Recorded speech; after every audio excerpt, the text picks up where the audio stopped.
इस एक्ट के अंदर copulation should not be a random act, it should not be a desire driven act, it has to be a planned act. And we are drums. आप सोचिए, अगर आपने सब लोग ने रामायण मानस की कथा सबको पता है, कैकेयी नाराज हो गई, कहाँ गई? कोप भवन में। That society had a system that suppose you are angry, then go live in a separate room where you will be noticed by people that okay, you need to be helped, you have some anger against people, so the king will come and meet you because the king was so busy, he may or may not come, but को भवन में तो जाना पड़ेगा मिलने के लिए। दूसरा, your negativity is going to influence everything। आप सोचिए, नाराज कभी भोजन बना रही हो कोई स्त्री तो गुस्सा होती है, तो कैसे कड़छी पटकती है कि और बना लो खाना, इनको अभी खाना है, कितना खाना।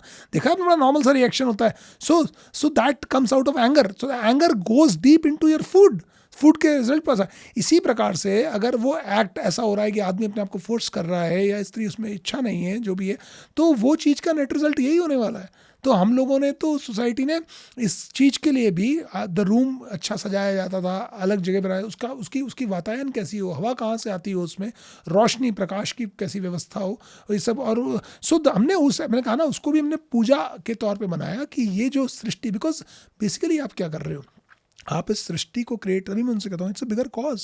अगर आप उसको एक मीनियल एक्ट तक रिड्यूस कर देंगे, अगर आप उसको जस्ट एक एक्ट मान लेंगे, तो फिर आप वही कर रहे हैं उसके लिए। भाई आप, अगर इसको मैं वापस एक सिंपल एग्जांपल से समझाऊँ, तो एक व्यक्ति निकले, तो वहाँ पे एक 3 जने पत्थर तोड़ रहे थे, तो उन्होंने उससे पूछा आप क्या कर रहे हैं? तो जो पहला आदमी था उसने कहा क्या कर क्या रहा हूँ, पेट भर रहा हूँ, और क्या कर रहा हूँ, कोई पूछने की बात है। तो उन्होंने दूसरे से पूछा आप क्या कर रहे हो? तो उसने कहा कि अब साहब कुछ तो काम करना ही होता है इंसान को, तो मैं यहाँ पे पत्थर तराशने का काम कर रहा हूँ, तो ये पत्थर इस बिल्डिंग में लगेंगे जो इमारत बन रही है।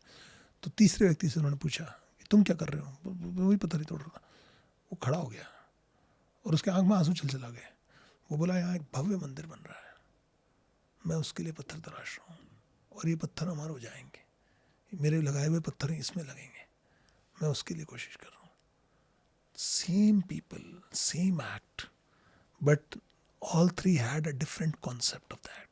अब उनकी जो भावना थी उससे वो कार्य हो रहा था। तो आप, कंटेंट वही रहता है, कंटेक्स्ट चीज को डिसाइड करता है। तो कंटेक्स्ट जो था हमारा, इवन इस एक्ट में, उसको हमने डिवाइन कंटेक्स्ट बनाया। ये सोसाइटी की ब्यूटी है कि आपने एक आत्मा के आह्वान को जोड़ा उससे, आपने यज्ञ जोड़ा उससे, आपने स्वर की बात करी, कौन सी श्वास आप ले रहे हो, क्योंकि उस तत्व की प्रधानता होगी, बालक पे उसका असर पड़ेगा। मानसिकता क्या है, आदमी ये नहीं कि शराब पी के आदमी आ गया और वो क्या नेट रिजल्ट आप निकाले। तो 3 महीना, 1-2 दिन भी नहीं, 3 महीने की पेनेंस है, 3 महीने की तपश्चर्या तो हर कपल के लिए है।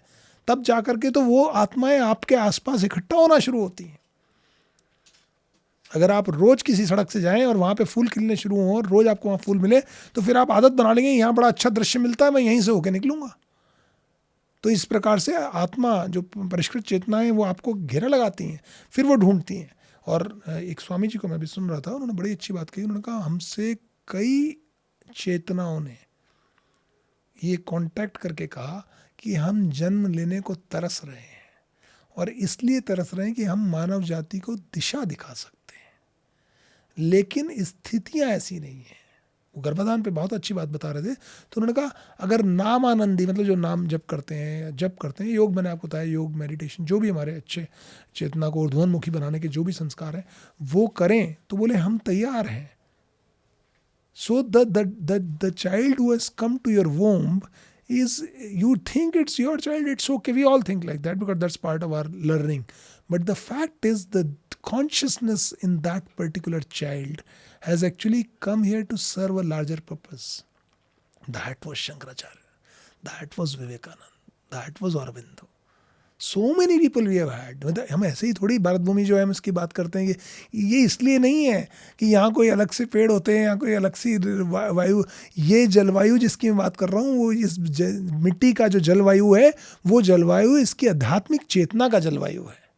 वो उसको अगर हम परिष्कृत कर पाए तो आप, that is the true thing, that is the, मैंने बोला, the biggest gift of world towards the world can be the गर्भ संस्कार थिंग।